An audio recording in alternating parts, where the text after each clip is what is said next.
The facts are, it wasn't that long ago that many theologians in Germany denied Mosaic authorship of the Torah. This actually, so denying Mosaic authorship of the Torah is not just in Germany. This is a trend within what we call liberal scholarship today. And it has seeped its way into the Torah movement as well, believe it or not.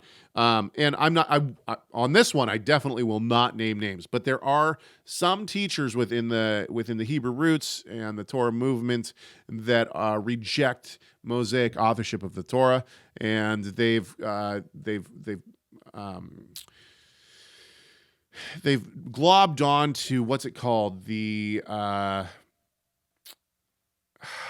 I forget what it's called now, but there's there's like a priestly author, Elohim author, a Hashem author, and anyway, so there's 4 different authors, and that we can break the Torah up into the document hypothesis. Thank you, I got it myself. It came back. The document hypothesis is what this is called. Okay, so it's not just in Germany that the theologians did this. This is widespread. In fact, Meredith Kline, in his book, Treaty of the Great King, he talks about this. I mean, plenty of people talk about this. It's the document hypothesis is widely rejected by conservative scholars, and I reject it fully as well. Anyway, let's keep going. Something that clearly didn't come from Yeshua. I agree. It was the theologians who we call the early church fathers that started the anti-Torah theology that is still alive and well to this very day. I tend to agree with what Gary is saying here. It's a little bit more nuanced than this, right? I think that the Fiscus Judaicus had something to do with it, and there's been plenty of books written on what is called the parting of the ways. Anyway, let's keep going. Then there were the theologians who brought us replacement theology and even more modern times dispensationalism. True. The scribes and the Pharisees were the theologians of the first century, and yet questioned whether John the Immerser was actually a prophet, or at the very least, unable to recognize this fact. I, too, have disdain for this kind of so-called scholarship. At best, it is junk scholarship, and at worst, breeds sons of hell, according to Yeshua. Okay, so let's pause for just a second. Gary's setting up a very good argument here on my idea of like a push against scholarship from the Pentecostal and the charismatic movement. And this is totally fair. This is a great argument that he's building up here. I would say that when you take scholars like Bart Ehrman, right? Bart Ehrman is I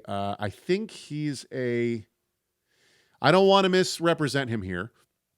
I've met Dr. Ehrman several times.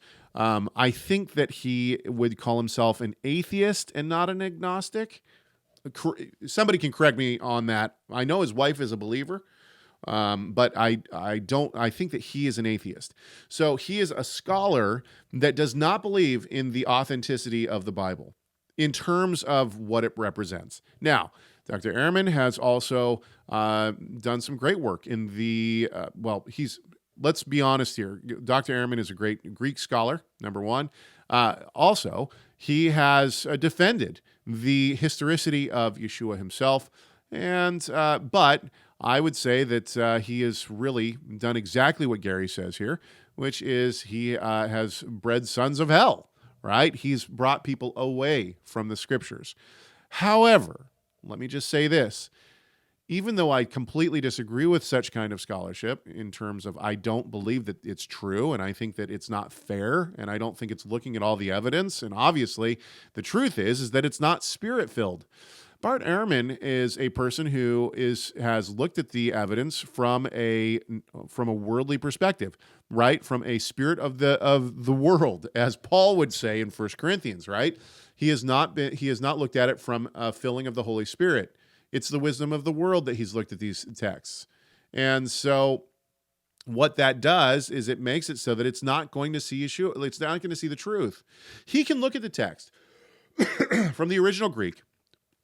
He can tell you exactly what it's saying.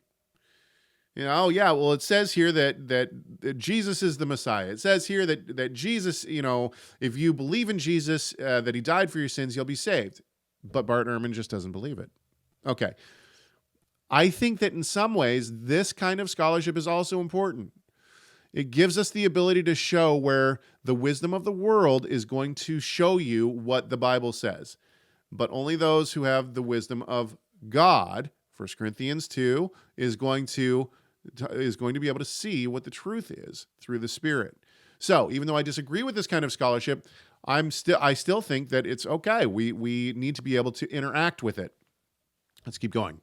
At the same time, I value and appreciate solid biblical scholarship such as that which your father pursued. Nevertheless, the truth be told, scholarship has its own set of limitations and can be overly emphasized to our own detriment. Human understanding is at best limited, and at worst lacking in proper application. Even good intentions can be misguided. Let's pause for 1 second. I do want people to understand that when I talk about education, when I talk about scholarship, it is not a blanket. I'm not giving a blanket endorsement for scholarship. Look, I went to seminary and I agreed with a lot of what was said, but I disagreed with a lot of what was said. So seminary is not intended to give you all the answers, in my opinion. And anyone who goes to seminary and just uses it as this is what I need to believe, which happens all the time, anyone who does that, I think, is going to be misguided. Continue listening to this conversation by clicking the full show link on the left side of your screen, or check out the video on the right that YouTube thinks you'll like. Don't forget to subscribe to this YouTube channel so you never miss content from Messiah Matters.